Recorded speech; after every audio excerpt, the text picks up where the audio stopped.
please.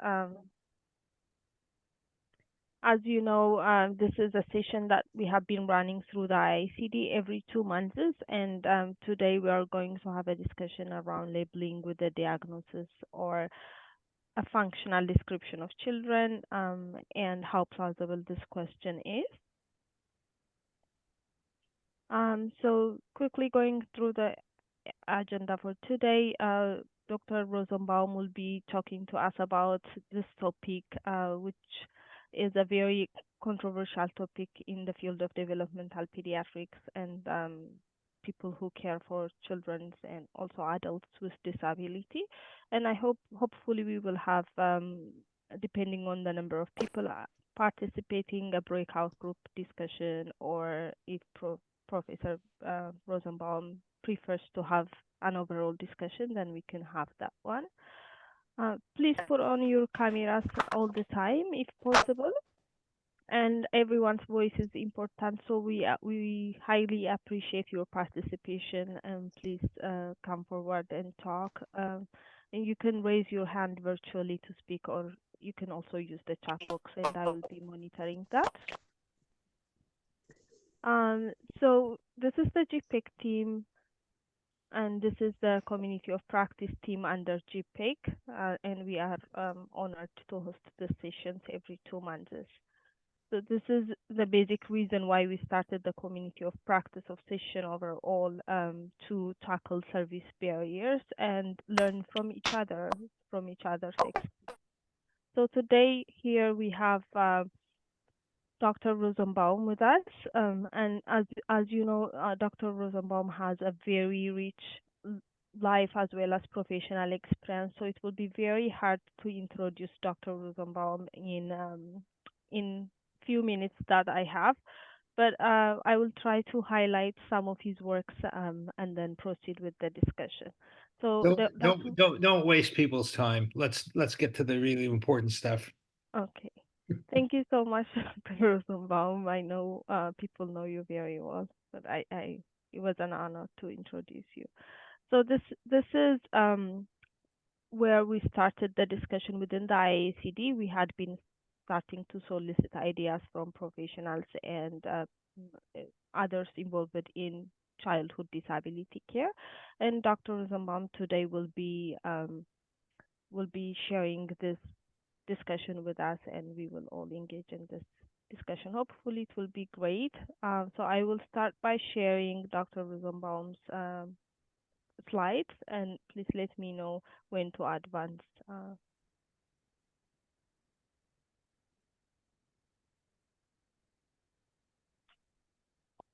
Okay, I'll put it in a slideshow.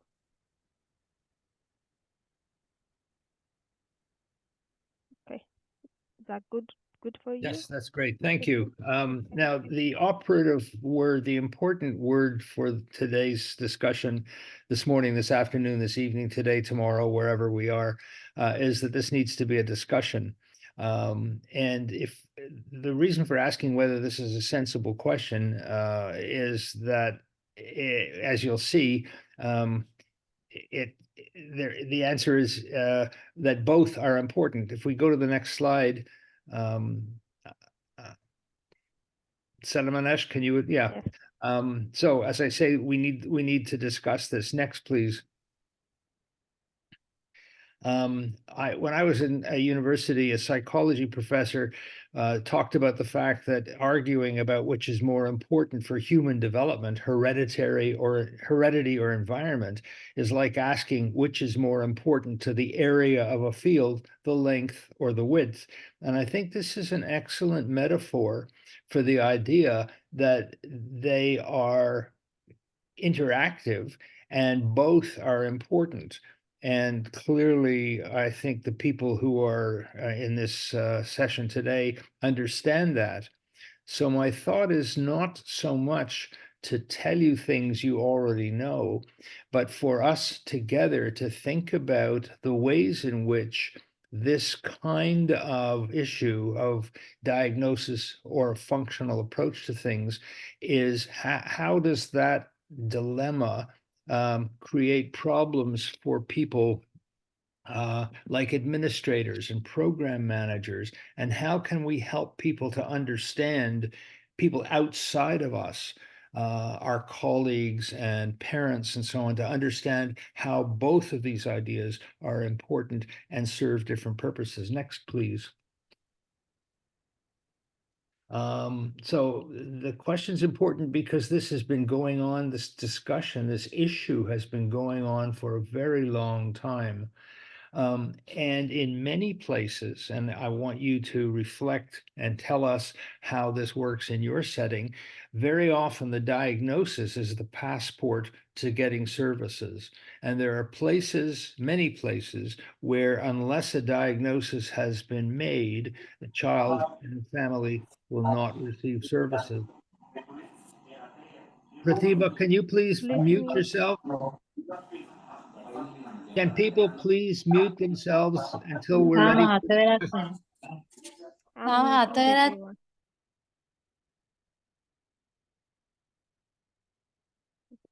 Professor Peter, you have to unmute because I muted everyone. Sorry.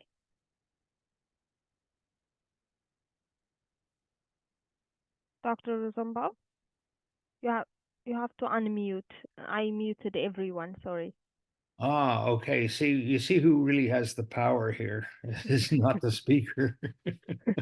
Um, the idea that diagnosis has precision is a fantasy, that we believe it, and certainly many parents believe it. But the reality is the diagnosis is very imprecise. And we're really talking more about a formulation than a diagnosis. And there's a really poor connection between diagnosis and functional needs. If I tell you that I'm referring you a child today with cerebral palsy or with autism, that tells you a little bit about the child. The child probably has, in the first example, a motor impairment, and in the second example, a communication and social interaction difficulty, but it tells you nothing about their function. And because of the evolving nature of diagnoses in our field, we are changing the ways in which we talk about things over time. Next slide, please. This is just by way of background. So the first question, that I would like to hear people discuss, and maybe we can turn the slides off after this slide, is what's the question we're trying to answer? What is it that we want to know? So the question can be asked, how can a diagnosis help us? What does it tell us? How do we use the information? And what does it not tell us? And third, how is it used? So let's open up for a bit of discussion about those three questions, and we can put those questions, perhaps put the questions in the chat. I'll put the questions in the And chat. do people know how to put your hand up? If you go to the bottom of the screen, if you're on a laptop, on a computer, you can see where the reactions button is, about most of the way down the screen at the bottom on the right, and your hand goes up, and then you can speak. We have a lot of shy people here today. So what's the value of a diagnosis, and for whom? Chris? How bad is it, doctor? What's the prognosis? But that's a question. Okay, you've jumped ahead. You've read the paper. That is certainly a question that parents are asking. So but is that the value of a diagnosis? Nandita. Hi, good morning. A diagnosis helps us to make sense, uh, because otherwise it's just a list of symptoms or various impairments. So uh, it helps us to understand what's happening, and because we know that there are certain diagnostic criteria or evolution, again that helps us to prepare. But of course it's very imperfect. I think it does have a role to play to make sense, to understand it better. As human beings, we compare and we need to have frameworks to help us make sense of our experience. Right. Okay. So So yeah. it allows us to put a frame around the situation. Dr. Shashikala. Uh, I think it's the diagnosis helps in the way it is made. A complete diagnosis will tell us what's the cause or what is exactly problem, but it doesn't tell us how the child is working as on now.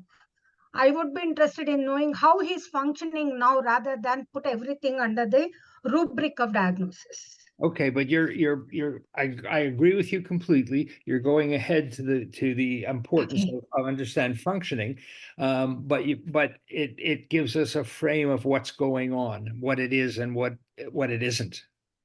Sunanda. Yes, I think diagnosis definitely helps us in the initial stage when parents are actually looking for some answers of why their child is different from the rest. And I think, as Nandita said, that's a framework where, the starting point of the framework. And another reason why diagnosis is important, particularly in developing countries, is most services are linked to diagnosis, and there is usually a provision of services and certification that actually decides, what the parents or the child can access. Then, of course, the other issue of even, I won't say an exact way to look at prognosis, but yes, there are some conditions where the prognosis definitely becomes important, and perhaps we know what to ask for investigations. Let's say if there is somebody suspecting a genetic problem linked to the developmental disability, then we proceed along a different line for the investigations.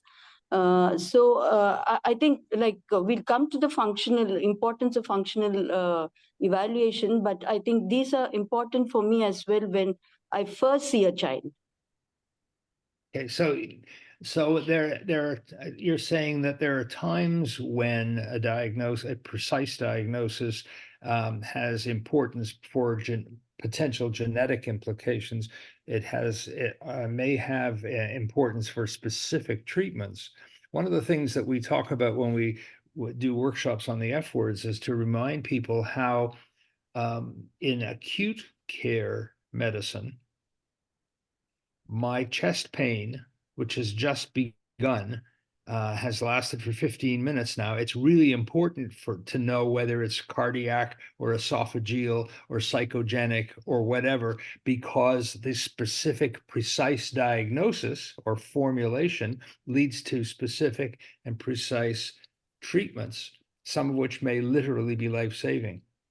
In our field of developmental disability, that kind of tight connection is much less precise.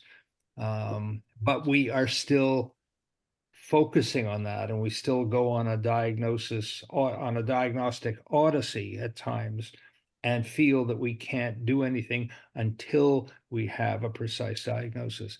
But what you said, I want to move on, but what you said is that what you all said is that diagnosis has a role, and that is unquestioned. That is not in question here. It has a role in many ways of formulation and so on. Sunanda? Yeah, especially when I first see the child. That I want to make clear, but then not so much after we know the diagnosis and follow-up begins. Yeah. Okay, can we go back to the slides, please? Sure. And there are so many answers in the And as well. their comment in the chat about it's a key for communication. Right. Okay, so the diagnosis can help us because it gives us a sense of what's going on. But what does it not tell us? No, sorry, please. So then the question on the next slide is about the same kind of question about how does please advance it one slide. How does a functional approach help us? What does it tell us, and how do we use that information? And what does it not tell us? So again, maybe we can so we've got some comments in the chat already. Diagnosis may help a family get closure, but an individual's strengths and support needs related to a functional account of a situation. How do children come to us? Or why do children come to us? I don't know whether Dr. Shashikala and Sunanda, whether you have your hand up still or again. Yeah, no, in fact, it was by mistake, but then perhaps I can add now.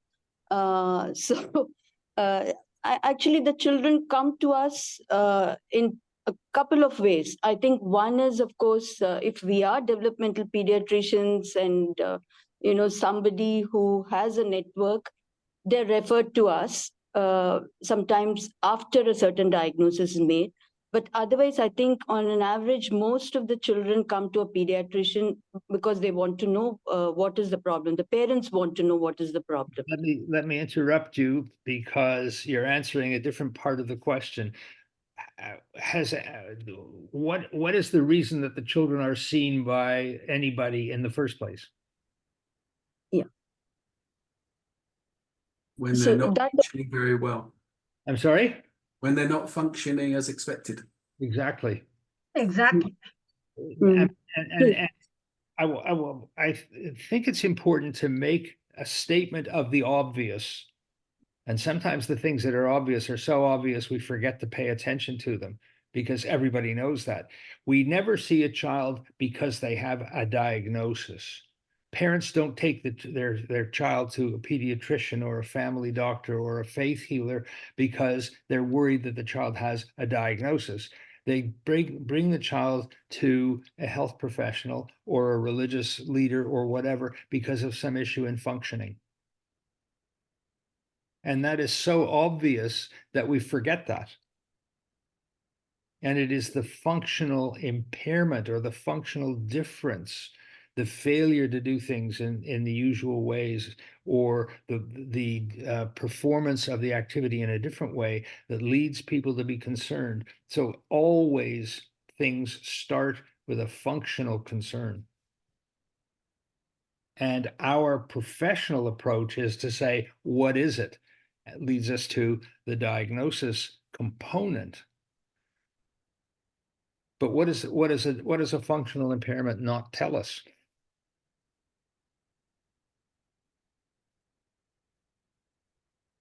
How about people put their cameras on so we can see your smiling faces? Only see a few smiling faces.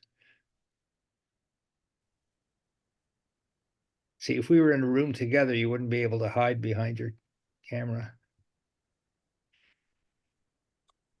So the reason behind the functional impairment, Sadia says, yeah. So you see the complementarity between a functional issue and our question and the parents' question, as Chris said right at the beginning, what's going on? And so we're trying to put together an account, an understanding of the functional impairment, which we need to understand and hear about from the parents, and a formulation of it, a sense of what it all might mean, which leads us to the points you were making a couple of minutes ago. Is this something that could happen again in a family? What does it mean in terms of prognosis? What does it mean in terms of natural history? What does it mean in terms of how we can be helpful? So the idea that this is one or the other is really silly. The problem is that we're still dominated by the diagnosis approach to things. Other thoughts on this issue? Yeah. Apart from not giving us an idea of what the natural history could be like, it doesn't tell us much about the contextual factors that actually matter to us for making a change. So that is one important area I find, that once we have a diagnosis, once we know what the functional impairment, particularly if we are in a setting where we want to deliver family-centered services, just looking at the functional impairment will not help us. Okay. Yes, Shashikala? I'm a clinician more biased towards therapy program. For me to offer therapy and answer so many questions of parents, I think for me a functional approach is extremely important. Okay. So because I can answer so many questions. Will my child walk? Will my child talk? Will my child see? Will my child, so many questions that they ask with the kind of functional classification systems we have. It's so very easy, irrespective of which sector we are talking. I particularly find it very easy to answer parental questions from rural and poorer patients we see in medical colleges. It's only my rich patients who come to my corporate hospital who want a diagnosis, because they would have read a lot of things on the diagnosis, not on the functional aspect. So Dr. Google doesn't tell anything about functionality, Professor Rosenbaum. So Right. I would be, yeah. Okay, thank you. Other people? Some of you are more shy than other people, but don't be shy. Try out your ideas. Lots of people here to help. Right.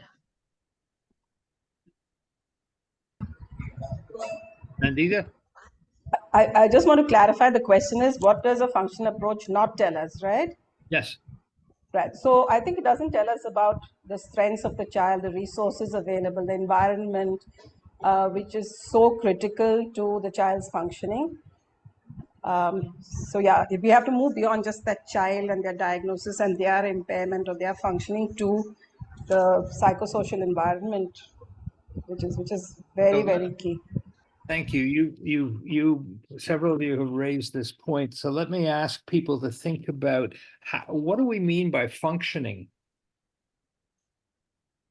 Yeah, that's a good And question. what kind of functioning? I want to hear from people who haven't spoken yet. What kind of functioning are we interested in? Because the World Health Organization's concepts challenge us to think about at least two perspectives. It's the ability of the child to do certain activity or But under what circumstances? daily activities like ADLs. Yes, okay, you're getting closer. Consuela, you're muted, but go ahead. Yeah, well, it depends on each child. It's different for everyone. So functionality would be what a person, talking about autonomy, independence. So it depends on the age of the child, the abilities that the child has to see if we're going to be talking about functionality at home, in school, going to the park, going to church. All of that is absolutely right. I think, though, let me ask you all to think about the difference between capacity and performance. Does that pair of words make you think about things in a particular way? What do we mean by capacity? Well, I think capacity would be the ability to do something. But finish the thought. The capacity is the ability to do something either by yourself or it could be with assistance of assistive technology or whatever, but independent, if you need something to assist for you to do to perform something, if you finally can do it, you have the capacity to do it. Okay, so you're saying, and I think I agree with you, that capacity refers to the ability to do things with whatever supports are appropriate. Yeah. So what do we mean by performance then?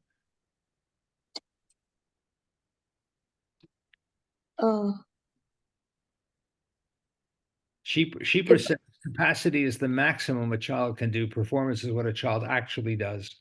Shipra, where are you? Do you want to elaborate on that? Yeah, that's what I thought when you asked the question.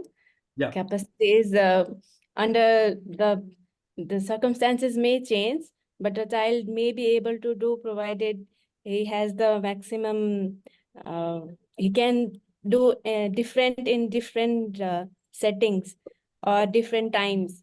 But if what the child can do, the maximum is its capacity, he may not be able to do that all the time. So that is his performance. Yeah, and I think that's to me, this is a really important distinction. So when we're in the clinic, what are we looking at? What are we listening for? What are we assessing? Capacity or performance? Performance. Anybody want to suggest another view of things? Am I allowed to participate or just take note? I'm taking notes here. Am I allowed to participate? You're part of the session. So I think we usually focus on capacity in the clinics. Like, is the child able to do that? And I feel like the major limitation with functional approach would be like we need to know how to measure that particular function of the child, and there should be something, a tool that could help us measure the the performance or the function of the child. How think about standardized tests? What are standardized tests, whether they're in IQ tests or gross motor function measure, whatever tests we're doing, what are they often measuring? Andre says performance. Sananda.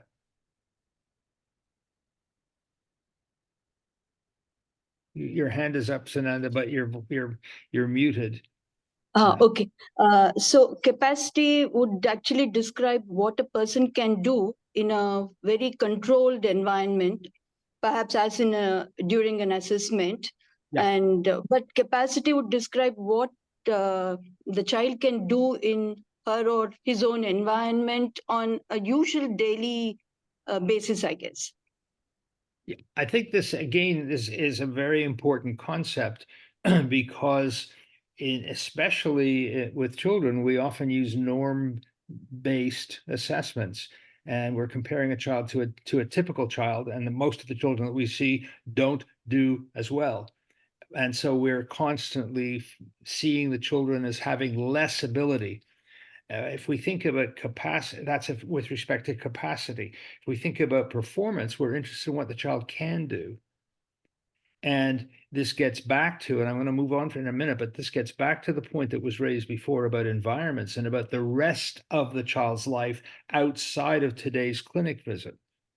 And so thinking about functioning is different than thinking about capacity. They're both important.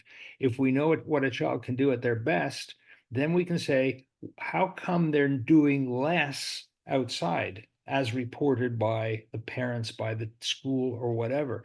And can we think about the factors that may be contributing to the gap between capacity and performance?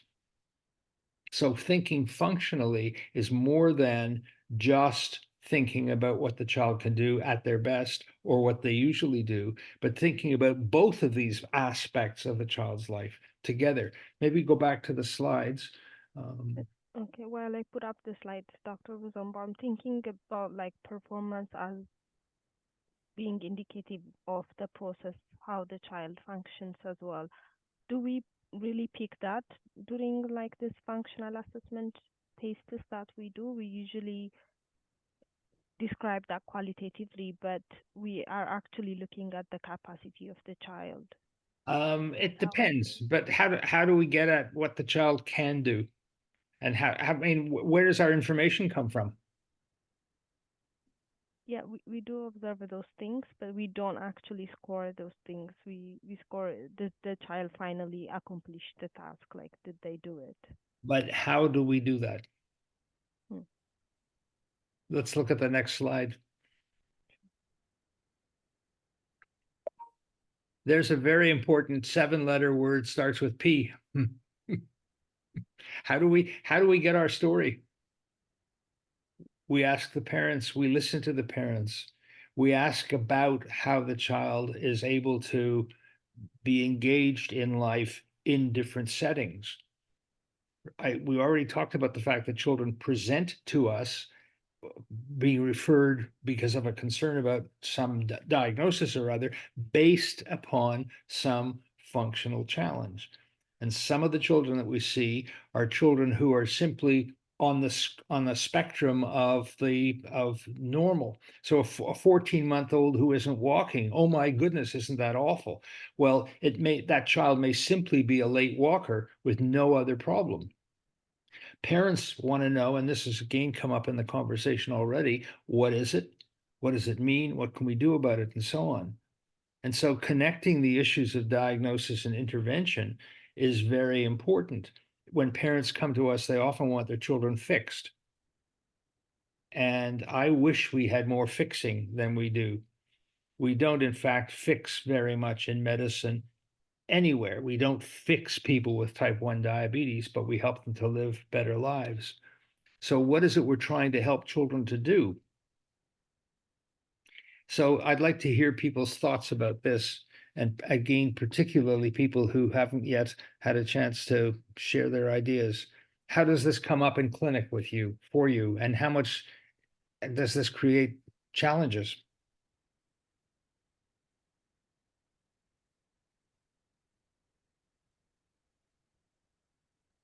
No challenges?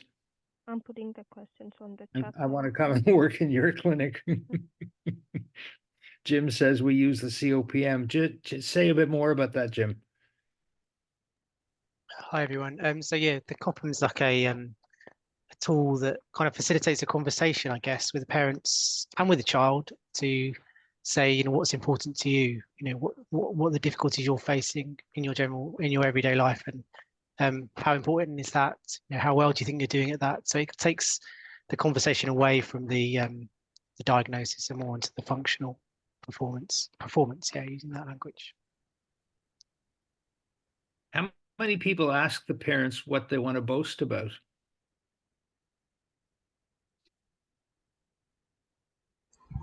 Learned it from you, Peter. I love that question. Zuela also has her hand up.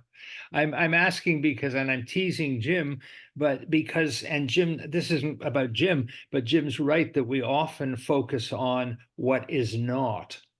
And of course, that's what the parents bring to us. My child is having difficulty communicating or difficulty with learning or difficulty using their hands or whatever. And it's so easy because of the nature of our training and the places we work, it's so easy to focus on those things. And we can easily forget to ask what they can do. And often, what they can do is a variation of the usual, but it's seen to be less than. And an example that I like to use is being left-handed. And for many people in many parts of the world, being left-handed is a very big problem. It can be a political problem, it can be a religious problem, but in many parts of the world now, we recognize that 10 or 15% of the world actually not prefers is the wrong word, are genetically endowed with left-handedness. And that's not abnormal, it's just different. And so some of our challenge is to figure out whether the ways in which things are being done, or the speed with which they're being done, or the niceness and the accuracy of how they're being done, whether that's a problem. And sometimes we can help families realize that that's just a different way of doing things, as opposed to abnormal needing to be fixed. But these conversations with parents often take time. And if we focus on, as Nandita said, if we focus on what the children can do, sometimes that changes the way parents look at their children. So it's worth thinking about this idea of functioning and I'm going to say tolerating, but promoting, quite frankly, different ways of doing things. Look at all the people on the screen who are polite enough to have their cameras on. How many of us are wearing glasses? No big deal. If all of us were in wheelchairs, we'd say, wow, isn't this amazing? We got 35 people here and they can all come to work even though they use a wheelchair. And we'd be kind of excited about that, but we're not excited about glasses because they're so typical. But glasses are a way of enhancing our functioning. And very few parents come to us and say, my child needs glasses, I want them to see without glasses. But my child needs a wheelchair, I want my child to walk. So thinking functionally allows us to reflect on this differently. Nelia, you're muted. Yes. I just want to say that sometimes we have these conversations, but there are people in our country who don't have access to even so we try to draw out the strengths, but sometimes the parents don't see that as a strength because even that wheelchair doesn't help them, because that wheelchair doesn't fit in their house, because the terrain to their house there's no pakka road. It's just there's no road. In fact, there are a couple of kids that we see, the wheelchair is just kept in the corner and it's used as a table and it's holding clothes. And and then both parents are working as daily laborers and they don't know where to leave the child because there's nowhere for the child to go. There's still not enough places. I mean, there are families which do everything and there are families that want to do everything, but because of lack of resources, they don't have much of a choice. And then I feel like we are stumped and we've run out of solutions. And then what do we do? Yeah. And there's no question, and I've traveled in many places in the world where these kinds of things happen, including in my own country. So there are no easy answers to that. But what you're describing, does that have to do with diagnosis or functional issues or something else? It's functional issues. It's the function. It's not the diagnosis. It's the functional. Where's the limitation? The limitation is he cannot go, even if he wants to interact with other children, he is unable to because he doesn't have access to them. He can't go to a school. Yeah, the participation becomes a limitation for him. But again, is this a problem in the child, in the family, or? No, it's everybody. It's not the family. It's not the child. Yeah. It's a limitation in the contextual factors. Exactly. Yeah. Exactly. And this, of course, then challenges us to be not only wonderful clinicians and beautiful communicators, but also change agents in the community. And I want to get to that in the last few minutes, if we can go back to the slides, because I think you're bringing out the issues, and this is there aren't easy answers to this. If we go back, Salamanesh. So we know what parents want, which is help to improve their child's ability to function. On the next slide,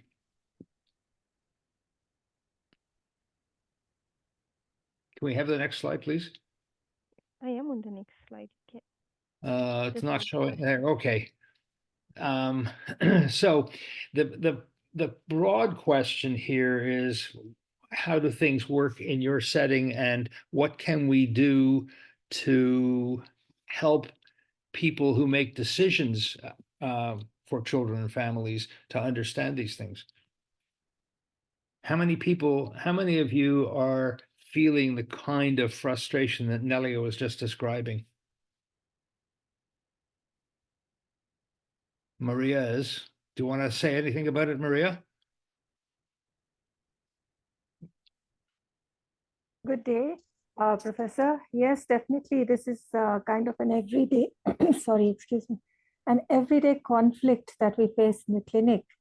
And sometimes, you know, there is despair because what we might want to do is in conflict with either what parents want to do And that would be more what I see in the high income families, whereas there is more despair on both parts, both professional as well as the parent, when we have such a crunch with resources. So while the child may have a great ability to improve his or her functionality, there are a large number of limitations in terms of context. Yep. Okay, so how do we, who else needs to be at a discussion like this besides the 35 of us who are obviously more or less on the same page? And who else should be here? I think So, advocates, people in Advocates. advocacy, Okay, so well, people in the government. We've got 35 advocates on the screen. The child. the child, and if the And child is too parents. young, the parents Yes. or the family members should be Okay. there. But who else needs to hear these ideas? Yes. I think a whole lot of stakeholders who must be involved in this. We have policymakers on the chart. Yes, policymakers. Policymakers. Yeah. Policymakers. And some of you may think, well, this is way beyond my capacity. And it is a big task, but we have to recognize, and I like to remind people that I don't imagine that any of the 35 people who are at this discussion this afternoon, are policymakers. But how many of us have been to a meeting of policymakers? Very few. So there is an issue of people outside of our orbit who don't think about things in the way that we do, and we don't think about things in the way that they do. Our field, as is apparent from the comments that have been made, our field has moved a long way from just focusing on diagnosis to being interested in function, to being interested in environmental factors and this broader contextual issue that you've all been raising. And one of the things that we can do is try to share some of this thinking with people in the school system, with people who make policy, not to be angry with them. I used to be angry with them, and then I realized that the problem was me not telling them how we're thinking, rather than thinking that they're just nasty or stupid. So I think one of the takeaways from this kind of a discussion might be, who makes policy in your community, and could we go and have a cup of tea with them and just tell them about some interesting things that are happening in our world of childhood disability. Bring parents with us, of course, but we can't put this all on the parents. Parents have enough to be concerned about. But if we can share this, and we have good evidence that this can happen, it's happening in many places in our country, because we took the initiative to sit with people and say, there's some cool new ways of thinking about health, of recognizing that it's, in addition to therapies and wheelchairs and glasses and so on, there are other ways of thinking and doing. So I don't know if anybody's had any of that experience. Sunanda? Yeah, I think there are others also who we must consider, who are influencers. When I say influencers, we can say media. Media is a big influencer. And then we also know that there are people respected in the society or in the community. In my case, because I work a lot in the community, sometimes there are even, like the frontline workers in the hospital projects who are actually going from house to house. I find that they may be appearing small, but they have an influencing capacity as well. So whether it is media, whether it is, personalities who people listen to, at least the policymakers are actually listening to that more than any evidence that we present. And of course, I think what works for me is somebody influential who has a child with disability in the family. Yep. But one of the things that is a very powerful argument is when we go to talk to people and they say, well, you can't do that. And we say, well, actually, it's happening in the next town or the next state or in another country or whatever. And so the examples and the evidence of the possibility of making change then takes away some of the argument, oh, we can't, we've always done it this way. Nana. Yes, hello everybody. Now the few people involved your auditor.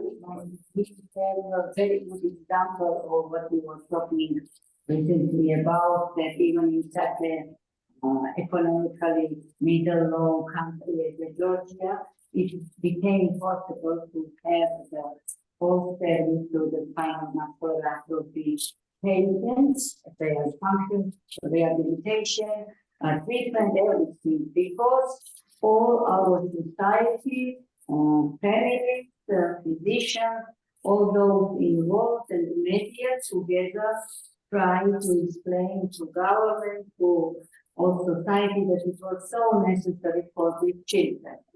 Even in spite of the fact that it was quite a big,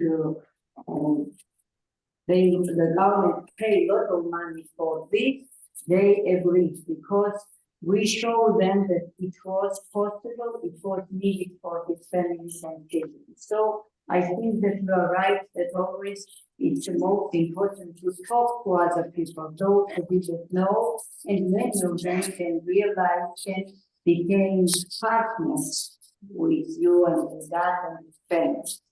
Thank you. Thanks. Shashikala. Professor, I think it's important that we create a platform where we bring the 3 P's together. That is parents, professionals, and policymakers. We can always do this in community awareness programs. So many of them we have, like CP Day, Autism Day, and all that. Invite the policymakers, let them talk to parents, and we are just facilitating this interaction. I agree. And the point, I think somebody said right at the beginning of this part of the conversation, parents, there's no question that parents bring a perspective which the rest of us as professionals don't necessarily have. And some of you will have seen the editorial I wrote a few years ago based on a parent saying to me, you have textbooks, we have storybooks. A profound 7-word sentence that really brings together the complementarity between what we know about child development, childhood disability diagnoses, and so on, and what parents know from their lived experience. I think what we want to do, though, is really make sure that these conversations are constructive. There's a lot to be angry about. And there's a lot that parents have a right to be angry about. There's a lot that we have a right to be angry about, but that doesn't actually go very far. And so bringing constructive ideas about how else things could be done, sometimes very simple things, sometimes they're policy issues, sometimes they're practical issues, like having a ramp so that children can get into the school easily. That doesn't take a lot of imagination, but sometimes that can be a dramatic enhancement for a child and for a family, and for people to see that child with an impairment in a different way. I mean, the child can't walk, but the child can learn in school. Oh my goodness. We assumed that if they couldn't walk, they also couldn't think and learn. So having those opportunities to explore these things with the service provider, with the policymakers, and helping the policymakers to look smart. Nobody's out there being nasty. They're not actively trying to be nasty, but they often don't know what to do. And they're frustrated with us because we're not fixing the children. So there's a lot of conversations still to be had among us. Yes, Maria. Professor, sometimes I think that sometimes the child also determines, the child's needs, the child's likes and dislikes determines how far and how much we go. I will give you an example. During COVID, and Nelia, my colleague, is also on this platform. So we did visit the house of a child whom we had a teleconsultation with. And this was the child of a daily wage laborer in a single room house. And this child was sitting on the floor, bending way over. She was a child with bilateral spasticity, and she was a GMFCS 3. And she was leaning over the floor, trying to color and draw. And I said, that didn't seem okay because her position and her posture didn't look right to me. I was thinking medically, we should not get her into complications of contractures and things like that. So we went out and we funded a table and a chair for her, which we took over there. And today also she wants to sit on the floor and write. She refuses to use the table and chair. Well, but she's adapted. She's figured out how to do things. For those of you who have an opportunity, you might want to look at the film My Left Foot, or read the book My Left Foot, which is a story, a very compelling story about a young man with Christy Brown who had cerebral palsy, and who and I wrote a paper about him. It's in Child Care, Health and Development, just reflecting on Christy Brown's life. He became a very famous and extremely capable writer and artist, and he had significant dystonic and spastic cerebral palsy. And his mother recognized he had ability, and that ability was able to be exploited by a lot of things around him and people around him who recognized his ability. So I think we don't want to make heroes out of people with disabilities, but we want to recognize that there's probably more to many people's lives than has been identified. And I would remind you that disability in the World Health Organization's concept is a social construct. People have impairments, problems in how the body works or the mind works, but the way in which they are able to engage in the community depends on factors outside of them. Sometimes as simple as a ramp or a table, and sometimes as complex as policies that don't allow people with wheelchairs to go to school. So I think there may be one more slide. Yeah. And I know we only have a couple of minutes left. So thinking about, I guess the question is two things. One is, if you haven't seen this document, it was in the invitation. The link was in the invitation. This is something that a group of us around the world put together a while ago. And I would encourage you to look at it, potentially add to it, use it with the people around you, including the program managers and the policymakers in your community, to help them understand this tension that exists, that it's not either diagnosis or functional issues that matter. And we just close the slides. Let me ask you finally whether any of you work in programs where a child has to have a diagnosis in order to get services. Is diagnosis the key that opens the door to the clinic? Consuela, you're nodding your head. Yes, to come into our clinic, they have to have the CP diagnosis. Okay, so what if they have a functional issue that looks like CP but isn't thought to be CP? What happens? That's a good question. It breaks our heart. Well, I actually because since we are an NGO, I mean, we're not government funded. We should not let them in. but sometimes we do, because they don't have another place to go.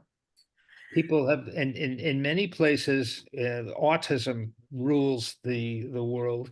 And if you don't have a diagnosis of autism, you can't get the services that are designed for children with autism. And people have been talking for 25 years about an epidemic of autism. I talk about an epidemic of diagnosis. Because if that's the way that you will get in the door, I will sign the form and a wink and say, well, this child has a lot of behaviors that remind me of autism, because that will get them services. And that is crazy. Anyway, last couple of comments. Sunanda? Yes, I actually, whether these children will get services or not without diagnosis, again, there is no one answer, because it depends on the settings. As far as help from the doctors and in the clinics, in India, it's not difficult to get without diagnosis, but they do depend on the doctors to facilitate the diagnosis and the concessions that they'll get with that.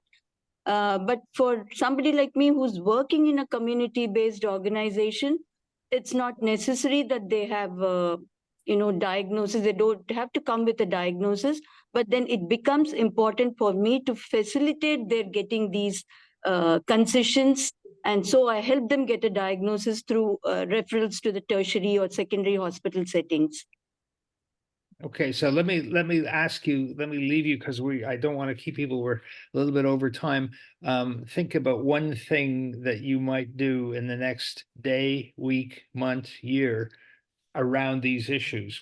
How can we all take these issues forward in some way to be helpful to families, to our colleagues, to the community? Because I think this tension continues to get in the way of some of the things we do and want to do. So I leave you with that challenge. And I thank you all for participating. It was nice to see lots of faces, many of them familiar faces and friends. And clearly this is not the end of the discussion. It is just the next chapter. So thank you very much. And thanks to the GPEC Community of Practice Group for organizing this. Thank you so much, Professor Rosenbaum. That was a great discussion, and I leave you all with Professor Rosenbaum's word. Go and have a cup of tea with a policymaker in your region. Thank you so much. Have a good day, everyone. Thank you all. Thank you. Thank you, Dr. Peter. Bye-bye. Bye. Thank you, sir.